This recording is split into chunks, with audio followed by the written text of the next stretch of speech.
Hi everyone, আমি মনীষা। তো আজকে হলো সরস্বতী পুজো। তো সরস্বতী পুজো তোমাদের সবার ভালো কাটুক এটাই আশা করি। আর হ্যাঁ, আজকের দিনটা আমি কীভাবে কাটালাম, ঘুরবো না, আর যদিও ঘুরি তো সেটা তোমাদের সাথে শেয়ার করব। তো ভিডিওটা দেখতে থাকো। আর দেখো এটা কীরকম লাগছে, এটা আমি বানিয়েছি এই ডিজাইনটা। এটা কীভাবে বানিয়েছি সেটা অবশ্যই তোমাদের সাথে শেয়ার করব। তো আগে বলো এটা দেখতে কীরকম। তো এখন আমি একটা এবিসি জুস বানাবো, যেটা আমি কিছুদিন ধরে খাচ্ছি। তো এটা আমি বানাচ্ছি, তো ভাবলাম তোমাদের সাথে একটু শেয়ার করি।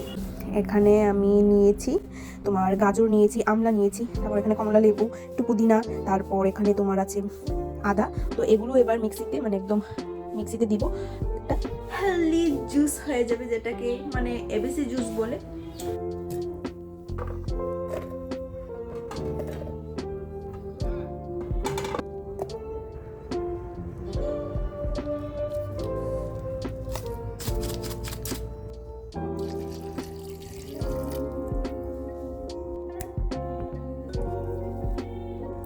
তো তৈরি আমার এবিসি জুস, যেটা দেখতে এরকম লাগছে।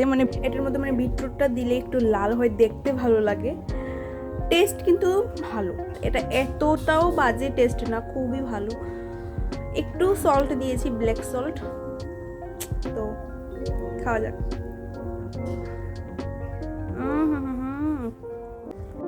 আর এই দেখো আমার স্ট্রবেরিটা পেকে গেছে। এর আগে কিন্তু আমি স্ট্রবেরি কোনো দিনও খাইনি, আর এই স্ট্রবেরি গাছটা এইবার এনেছি, আর এটা ছিল প্রথম ফল, যার কারণে এটা পেকে গেছে। তো ভাবলাম আগে ঠাকুরকে দিয়ে দিই, তারপর না হয় আমরা খাবো প্রসাদ হিসেবে। তো এখানে আমি স্নান টান করে চলে এসেছি, আর যেহেতু প্রথম ফল পুজো দেবো আগে ঠাকুরকে, তো চলো পুজোটা দিয়ে দিই।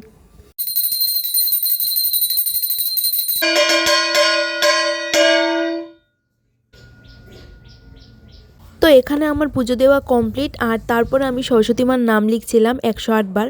ছোটোবেলায় লিখতাম আর এখনও লিখেছি, যেহেতু সরস্বতী পুজো ছিল তার জন্য মার 108 বার নাম লিখেছি। আর অনেক স্মৃতিগুলো মনে পড়েছিল, ছোটোবেলায় কত বান্ধবীরা মিলে পুজো দেখতাম। এখন তো এরকম আর হয় না। এখন আমি যাব হচ্ছে পুজোতে একটু ঘুরতে। তো পুরো রেডি হয়ে তোমাদের সাথে দেখা করছি। তারপর মায়ের সাথে দুটো পুজোতে গিয়েছি, সেগুলো বাড়ির পাশেই ছিল। তারপর বান্ধবীকে নিয়ে স্কুলে গেছিলাম, আর স্কুলে কিন্তু 3টে পুজো হয়। একটা হলো ক্লাস 10-এর পুজো, আরেকটা আমাদের স্কুলেরই পুজো, আরেকটা হলো ক্লাস 12-এর পুজো, দুটো ক্যান্ডিডেটের পুজো হয়। আমার সরস্বতী পুজোটা এভাবেই কেটেছে। তো ভিডিওটা এ পর্যন্তই। ভালো থেকো, সুস্থ থেকো সবাই। নেক্সট ভিডিওতে আবার দেখা হবে। টাটা।